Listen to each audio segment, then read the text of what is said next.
ದೊಡ್ಡ ಕಾಡಿನಲ್ಲಿ ಜುಲೈ ಎಂಬ ಸಣ್ಣ ಆನೆಯಿತ್ತು. ಜುಲೈ ಯಾವಾಗಲೂ ತನ್ನ ಕುಟುಂಬದ ಹಿಂಭಾಗದಲ್ಲಿ ನಡೆಯುತ್ತಿದ್ದ. ಅವನಿಗೆ ದೊಡ್ಡವನಾಗಿ ಬಲಿಷ್ಠ ನಾಯಕನಾಗುವ ಕನಸಿತ್ತು. ಒಂದು ದಿನ ಅವರ ಮುಖ್ಯಸ್ಥಳು ಮಹಾರಾಣಿ ತುಂಬಾ ಹಳೆಯವಳಾದಳು. ಮಹಾರಾಣಿಗೆ ಮಾರ್ಗದರ್ಶನ ಮಾಡಲು ಶಕ್ತಿಯಿರಲಿಲ್ಲ. ಹಿಂಡು ಹೊಸ ನಾಯಕನ ಅಗತ್ಯವಿತ್ತು. ಆನೆಯ ಸಮೂಹವು ದೊಡ್ಡ ಮತ್ತು ಬಲಶಾಲಿ ಗಂಡು ಆನೆಯ ಕಡೆಗೆ ನೋಡಿತು. ಇದು ರಂಗ, ಅತ್ಯಂತ ಬಲಶಾಲಿ. ಆದರೆ ರಂಗ ದುಡುಕಿನವನು ಮತ್ತು ಕೇಳಲು ನಿರಾಕರಿಸಿದನು.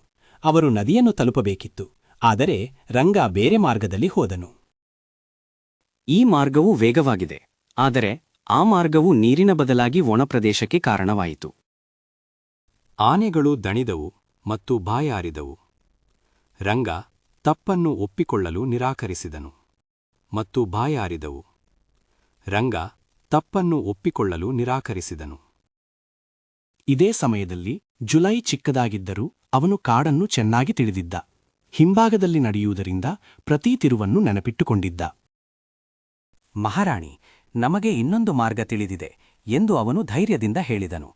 ಇದು ಸಣ್ಣ ಮತ್ತು ಕಡಿಮೆ ಬಳಸಿದ ಹಾದಿ. ರಂಗ ಗೇಲಿ ಮಾಡಿದ, ಈ ಚಿಕ್ಕ ಆನೆಯನ್ನು ಯಾರು ಕೇಳುತ್ತಾರೆ? ಆದರೆ ಮಹಾರಾಣಿ ಹೇಳಿದಳು, ನಾವು ಜುಲೈ ಮಾರ್ಗದಲ್ಲಿ ಹೋಗುತ್ತೇವೆ. ಜುಲೈ ಮುಂಚೂಣಿಯಲ್ಲಿ ಅವರನ್ನು ಮರಳಿ ಕಾಡಿನೊಳಗೆ ಕರೆದೊಯ್ದ. ಅವರು ಕಲ್ಲುಗಳ ನಡುವೆ ಮತ್ತು ಮುಳ್ಳುಗಳ ಕೆಳಗೆ ಹೋದರು. ಜುಲೈ ಎಲ್ಲಿಯೂ ನಿಲ್ಲಿಸಲಿಲ್ಲ. ಪ್ರತಿಯೊಂದು ಹೆಜ್ಜೆಯೂ ಸರಿಯಾಗಿತ್ತು. ಅಂತಿಮವಾಗಿ ಅವರು ತಾಜಾ ನೀರಿನ ನದಿಯನ್ನು ಕಂಡುಕೊಂಡರು. ಆನೆಗಳು ಸಂತೋಷದಿಂದ ಮತ್ತು ಧನ್ಯವಾದದಿಂದ ತುಂಬಿದ್ದವು.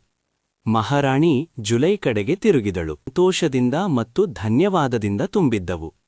ಮಹಾರಾಣಿ ಜುಲೈ ಕಡೆಗೆ ತಿರುಗಿದಳು. ನಾಯಕತ್ವವು ಬನದ ಬಗ್ಗೆ ಅಲ್ಲ, ಅವಳು ಹೇಳಿದಳು.